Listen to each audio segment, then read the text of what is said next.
তারা আজকে এসে সংস্কারের নামে যত মানে দেশটাকে অন্ধকারে নিয়ে যাচ্ছে। অথচ দেখেন এই ইলেকশন কমিশনে একজন আমেরিকান প্রবাসী, কানাডিয়ান প্রবাসী যখন এনআইডি কার্ড নিতে আসে, এদেরকে চরকার মতো খালি ঘুরায়।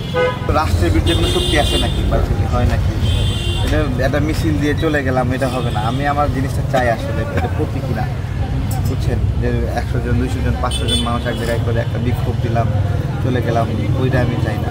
আমি এখানে বসছি, তো আমি তো এই রাষ্ট্রের সন্তান এবং আর 10টা স্বাভাবিক সন্তানের মতো সন্তান না, ঠিক আছে? আমি আমার ফ্যামিলি স্যাক্রিফাইস করছি, ব্যবসা স্যাক্রিফাইস করছি, যেটা তো সবাই স্যাক্রিফাইস করে না। সব সন্তান তো আর সাহস করে কোটা আন্দোলনে উদ্যোগ নেয়নি, তাই না? আমাদেরকেই তো মারপিট করছে, পাশে সবাই চুপচুপ করে দেখছে, বাঁচতেও আসে নাকি?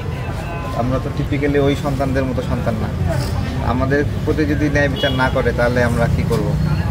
যখন কেউ সাহস করে নাই, সে কিন্তু ইন্ডিয়া আউট সেই পল্টন মোড়ে দেখে রাস্তায় বসেছি। আপনারা অনেক করছেন ইন্ডিয়া আউট, কিন্তু তুমিও তো একটা অগ্রণী ভূমিকা করছো। হ্যাঁ, এটা তো আমাদের ভারপ্রাপ্ত চেয়ারম্যান স্যার টি শার্ট বানাই দিতেন, তখন তো বলা যেত না।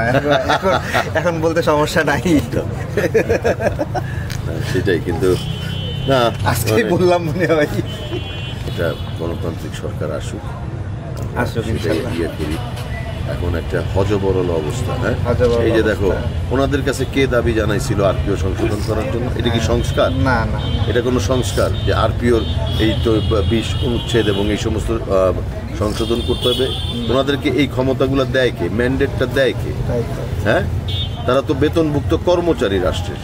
তারা আজকে এসে সংস্কারের নামে যত মানে দেশটাকে অন্ধকারে নিয়ে যাচ্ছে। অথচ দেখেন এই ইলেকশন কমিশনে একজন আমেরিকান প্রবাসী, কানাডিয়ান প্রবাসী যখন এনআইডি কার্ড নিতে আসে, এদেরকে চরকার মতো খালি ঘুরায়। এরা নাকি কাজ খুঁজে পায় না, বুঝছেন? ওইখানে কাজ করতে পারে না, ঘুরাই খালি, আর এদিকে আকাম করে বসে থাকে। এবং এরাই তো 80,000 রোহিঙ্গাকে এনআইডি কার্ড দিছে না? তারা দিছে না? জবাব দিতে পারবে কেন দিছে 80,000 রোহিঙ্গাকে এনআইডি? কোনো উত্তর আছে? কেন দিছে? সৌদি আরব চাপ দিয়ে বাংলাদেশ সরকারকে পাসপোর্ট দিতে বাধ্য করছে। তোমাদের এনআইডি, তোমাদেরকে পাসপোর্ট দিতে হবে, তাই না? তারা এই প্যাচগুলো লাগাইছে না? একটা ভালো কাজ আছে। আমার জাস্ট দোয়া রইল, তুমি দোয়া করো, ঠিক আছে? তোমার এই ত্যাগ একদিন না একদিন লাইক হয়তো দেরি হচ্ছে, আসছেন অনেক খুশি। দায়িত্ব আরো আগেই আসা উচিত ছিল না।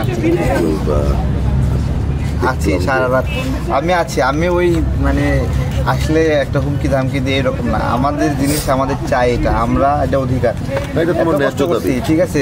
এই কমিশনারকে আমি সুপারিশ খাতায় আমরা সুপারিশ করছি।